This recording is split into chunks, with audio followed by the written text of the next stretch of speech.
Hey everybody, for today's smart idea, I really wanted to hit on hormones and particularly one hormone.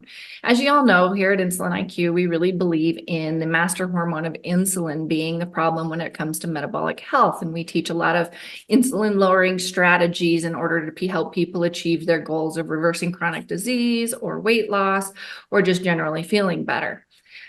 We've all learned a lot about insulin or are learning a lot about insulin, but I want to talk a little bit about the hormones T3 and T4, which are related to your thyroid. Thyroid hormones are very, very important when it comes to metabolism. And so when we're talking metabolic health, obviously this is just as important as insulin. If we have a sluggish thyroid, if we have hypothyroidism, if we have Hashimoto's autoimmune thyroiditis, we have issues with our thyroid. And therefore, maybe our insulin lowering strategies are blunted or restricted by hypothyroidism problems. And so how do you know if this is a problem for you? And then what do you do about it? So common signs and symptoms of hypothyroidism are weight gain or inability to lose weight with effort, fatigue, what we call cold intolerance, meaning you're cold all the time, constipation, dry skin, and then hair loss. Those are the major six that we see in people all the time. There can be lots of other things associated with hypothyroidism, but those are the primary ones. If you have these symptoms, you should get some labs done. Get a TSH, a free T3, and a free T4. Your doctor is probably only going to recommend a TSH with reflex. Be insistent and ask for the free T3 and free T4 as well.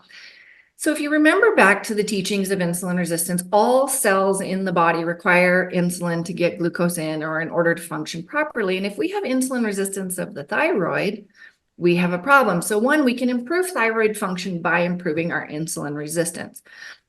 But if we have such bad hypothyroidism that we can't get our insulin under control, maybe we need to approach it from a different angle. For some of these problem children of mine that I speak so fondly of is, maybe we need to maximize the metabolic benefits of thyroid while we're working on the insulin resistance in order to get the outcome that we're looking for. And so things that you can do.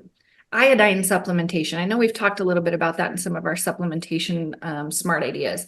So maximizing iodine, finding a multi-type iodine, something like Iodoral or the BioT supplements I recommend, and supplementing with that's important. Adding iodized salt back into your salt mix is great. Another way to do that. Selenium. We like Brazil nuts here at Insulin IQ. They're very friendly nuts to insulin smart eating. So adding a Brazil nut every day to help with your thyroid function. And then lastly, vitamin A. So making sure that you're either eating foods that are rich in vitamin A, which are a lot of animal products, leafy greens, those kinds of things can also be helpful, or just supplementing. And then worst case scenario, a lot of my patients will move all the way to a full-on thyroid replacement. This is a prescription medication that can help ramp up those hormones in order to help us with our metabolism, to help with the insulin resistance part down the road. So I know that's a little bit sciencey and a little bit off topic, but I think it's really important that people realize when you're pulling that insulin lever as hard as you can and you're not getting all the results that you want, you need to look at some of these other factors that could be playing a role in your barriers to success. In my experience with thyroid problems, a traditional doctor doesn't tend to diagnose thyroid until it's extremely bad, where somebody more functional or interested in the hormones will often find the problem quicker and diagnose it. Would you agree with that, Lindsay? Yeah, there's actually even what we call an ICD-10 code for that, which are the categories that we have to classify stuff. They've actually have one. It's called subclinical hypothyroidism, meaning your numbers aren't hypothyroid, but your symptoms are. And so finding a functional or integrative provider who will listen to you and not just look at the numbers is really important. Cool. And I love that you suggested iodine and selenium, things that we can be doing at home to fuel our body properly if we're questioning it, but haven't gone to the trouble to figure out if we need the medication or not yet. During your meetup today, when you talk about this, I'm sure that people will have questions as to how they determine whether or not this is an issue for them, and if so, what they can do about it.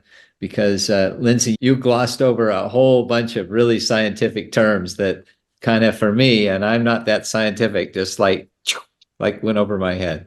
So maybe in the meetup today, you can talk about what those things are and what things they may want to order with their blood work, because you mentioned a couple of tests that normally aren't done, and maybe we could get more details on those during the meetup today. Absolutely. So yeah, I tend to get too sciencey, sorry.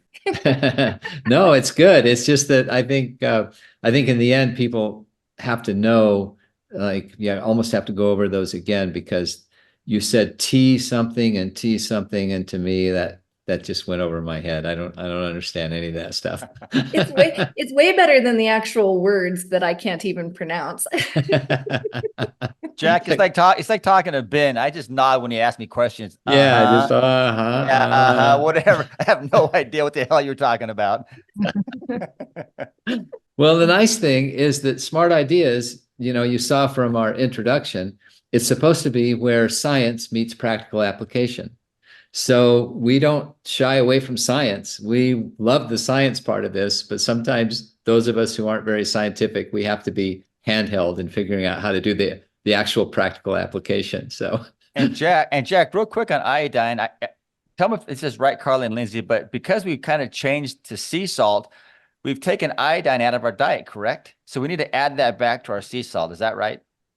Yeah, absolutely. There are, I don't know the number, but a significant increase in the cases of goiter in the United States now because we've switched to all of these fancier salts and strayed away from the iodized stuff. So I mix mine. I like the texture of sea salt a lot better than I like the texture of regular, your Nortons or whatever. So I just mix them together in my cooking.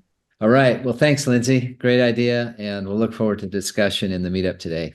Thank you.